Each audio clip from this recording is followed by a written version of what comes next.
le Dieu d'Israël, le Dieu d'Abraham, le Dieu d'Isaac. Merci Seigneur pour tes multiples bienfaits.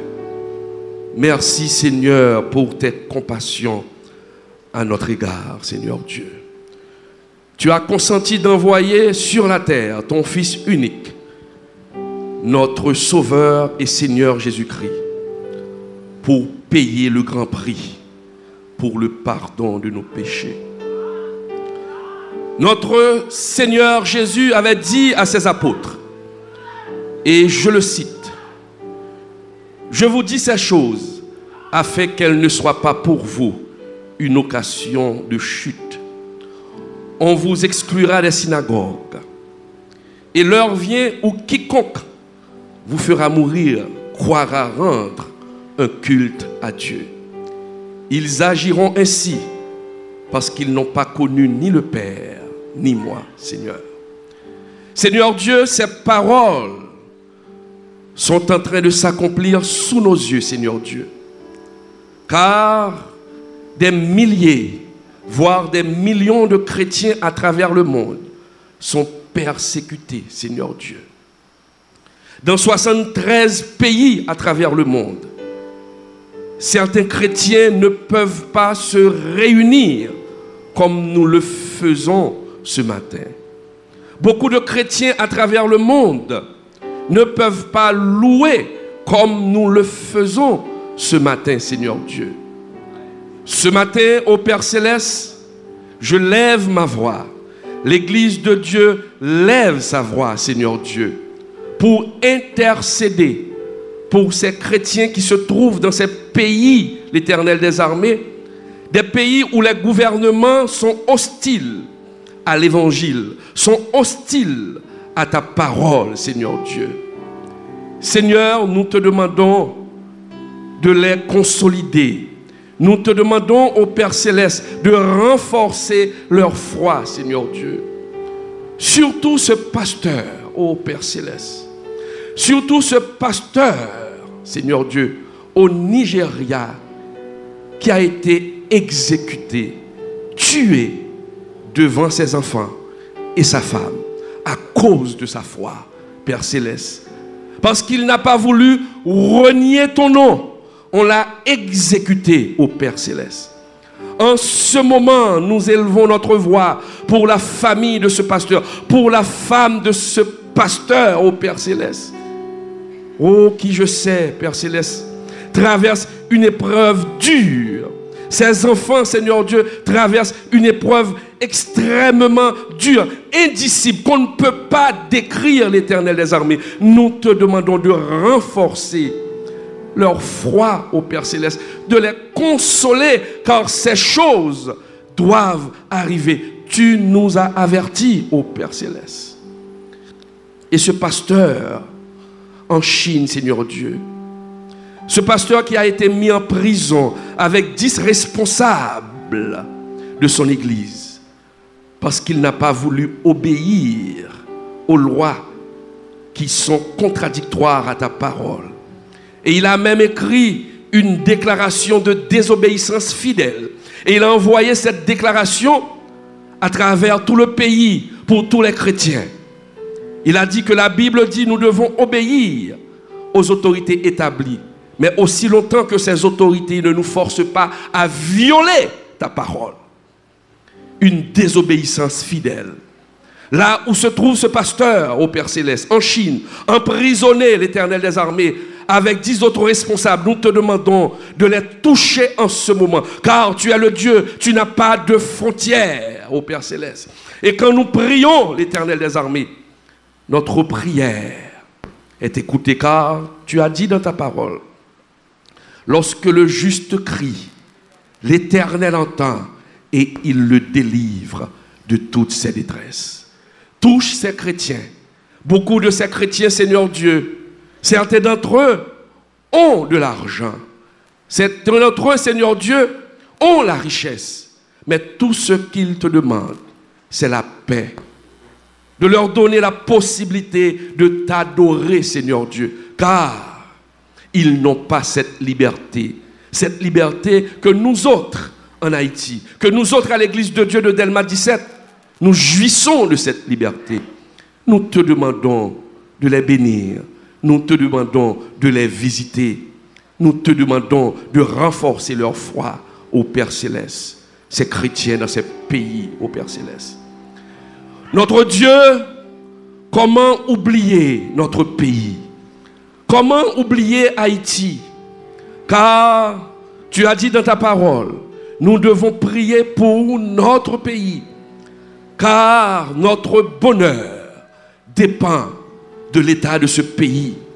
Seigneur Dieu, nous connaîtrons maintenant, Seigneur Dieu, nous connaissons en ce moment des moments difficiles, des troubles politiques, Seigneur Dieu, une insécurité grandissante, une crise économique grandissante, l'Éternel des armées. Seigneur Dieu, nous ne savons pas où nous donner la tête, l'Éternel des armées. Seigneur Dieu, visite ce pays, l'Éternel des armées. Les moments sont très difficiles. La faim gagne ce pays. Il y a des gens qui ne peuvent même pas manger, Seigneur Dieu. Même un morceau de pain, l'Éternel des armées. Seigneur, est-ce que tu nous as oubliés? Seigneur, Seigneur, Seigneur, je ne crois pas car tu es fidèle dans ta parole, Seigneur Dieu. Nous te demandons de faire quelque chose, d'agir pour ce pays. Tu nous as promis de relever ce pays. Je sais, nous sommes en train de vivre le contraire, mais les promesses de Dieu fonctionnent ainsi. Les promesses de Dieu commencent par le contraire. Et quand on voit le contraire, c'est que tu accèdes, Seigneur Dieu. Tu es en train d'accélérer cette délivrance pour fortifier notre foi. Quand nous voyons le contraire, c'est avec la foi que nous pouvons dire que l'Éternel a parlé, ce que sa bouche a proclamé, sa main va l'accomplir. Je sais que tu vas faire quelque chose pour ce pays. Nous t'en supplions, Seigneur Dieu. Nous sommes devenus la risée du monde, l'Éternel des armées. Dès qu'on parle d'Haïti, Seigneur Dieu, certains haussent les sourcils, Seigneur Dieu. Quand on parle d'Haïti, c'est avec peine, l'Éternel. Mais tu as dit dans ta parole au dernier jour, les premiers deviendront les derniers, les derniers, les premiers. Agis pour nous, car tu as une prophétie sur Haïti, Seigneur Dieu. Nous te demandons de visiter le gouvernement, Père Céleste, de toucher leur cœur, Seigneur Dieu. Parfois nous prions, mais les choses s'aggravent, Seigneur Dieu. Nous constatons que certains dirigeants s'écartent de ta parole. Certains dirigeants agissent comme si tu n'existais pas, Seigneur Dieu. Ne regarde pas, Seigneur Dieu, sur leur manque. Ne regarde pas sur leur iniquité. Ne regarde pas sur leur péché, Seigneur Dieu. Mais agis en Haïti. Agis pour Haïti à cause de ta fidélité, à cause de ta parole, Seigneur Dieu. Tu as dit dans ta parole, l'Éternel, le cœur des rois de la terre, le cœur des présidents de la terre sont entre tes mains, ô Père Céleste. Et tu peux incliner le cœur des dirigeants, Seigneur Dieu. Rien n'est impossible à toi, car tu es Dieu d'éternité en éternité. Tu es Dieu, ô Père Céleste. Touche les cœurs, Seigneur Dieu, des membres de l'opposition, Seigneur Dieu, pour qu'ils puissent s'unir, l'Éternel. Depuis 200 ans, nous sommes en train de nous entre-déchirer, ô Père Céleste. À quoi cela sert-il, Seigneur Dieu, cette division qui enlise le pays encore dans la boue, ô Père Céleste? Apprends-nous à nous unir, car la devise de ce pays, Seigneur Dieu, c'est l'union fait la force, Seigneur Dieu.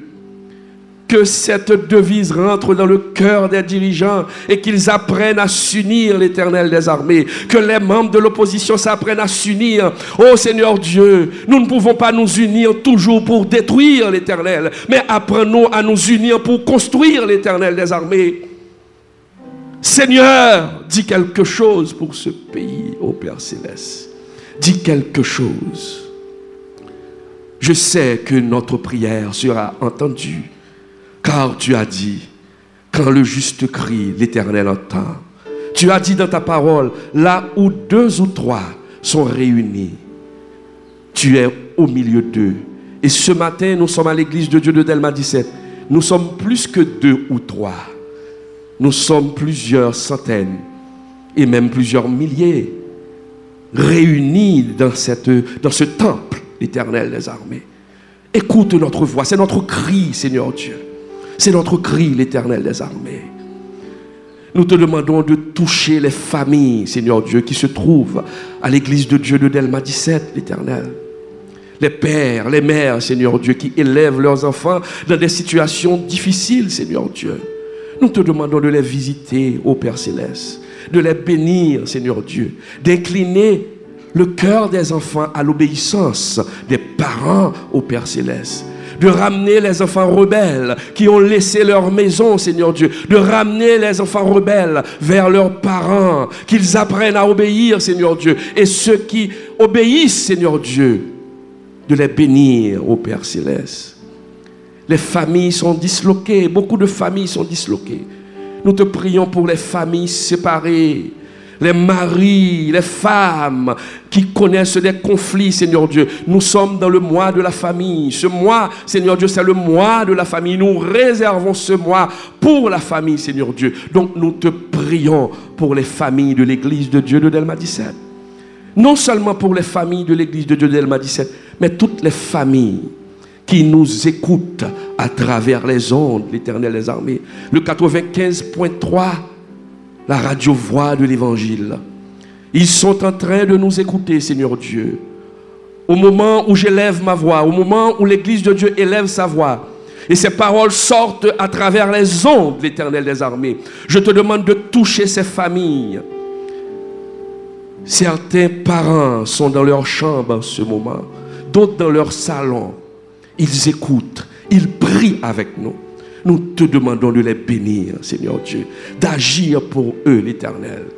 Il y a des malades à travers les ondes qui nous écoutent, qui sont dans les hôpitaux, Seigneur Dieu, qui ne peuvent pas se déplacer, Seigneur Dieu, qui souffrent.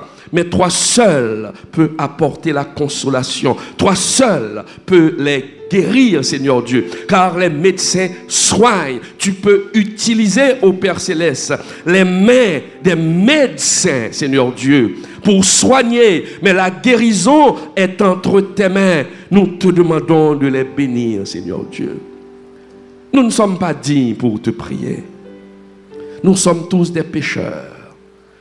Mais à cause seul du sang versé de Jésus sur le bois du calvaire, je sais, à cause de ce sang, à travers ce sang, à travers le sacrifice de la croix, je sais que tu nous écoutes et je sais déjà que tu nous exauces. Ainsi nous te prions.